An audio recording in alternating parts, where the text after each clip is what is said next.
And so just removing that whole concept or that whole idea. But this is what James says. So he finds the people that are judging people after outward appearances, right? And he says they haven't continued in the word of truth. They had hard times. They hadn't looked to the word that God declared in Jesus, right? Which is that God overcame the world in Jesus. They didn't look there to find peace for their souls. They tried to bring themselves peace. And the way that they did that was by treating the rich people in the law good. They gave them the preferable seat. They were trying to get in with them. And of a consequence, they were treating the poor people poorly. So James comes and tells them that they've implemented a judgment that hasn't been born from the truth. Right? Hath not God judged the poor of this world rich in faith? Right? He's coming and teaching them that. And when he gets in chapter 2, he says this. So speak ye, and he just finished saying how the law, if you're trying to use the law as your method by which you're living, that law you're using to judge other people will judge you for something. Right? The point that he gets into. And under the law system, the way the Jewish people read the law carnally, if you had money and accolades, that meant you were blessed, which meant you must have been keeping the law. And so the poor people, they esteemed to be the sinners, right? The Pharisees were esteemed to be the good guys because they had all the nice stuff. And so James comes and says, listen, so speak ye and so do as they that shall be judged by the law of liberty. The law of liberty, right? For he shall have judgment without mercy that has showed no mercy.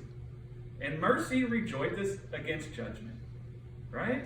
So look what he says there. He says, listen, if you're not judging according to the perfect law of liberty, you're not going to find your heart receiving the mercy of God. Neither are you going to find mercy coming out of you towards others. But what you're going to find is condemnation dwelling in your heart and condemnation coming out of your heart.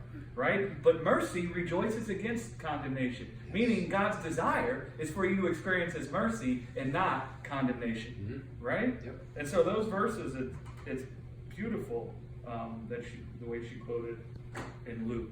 Right? Whatever method that you're using to judge. That's why one of the fruits or the works of the flesh is what? Hypocrisy.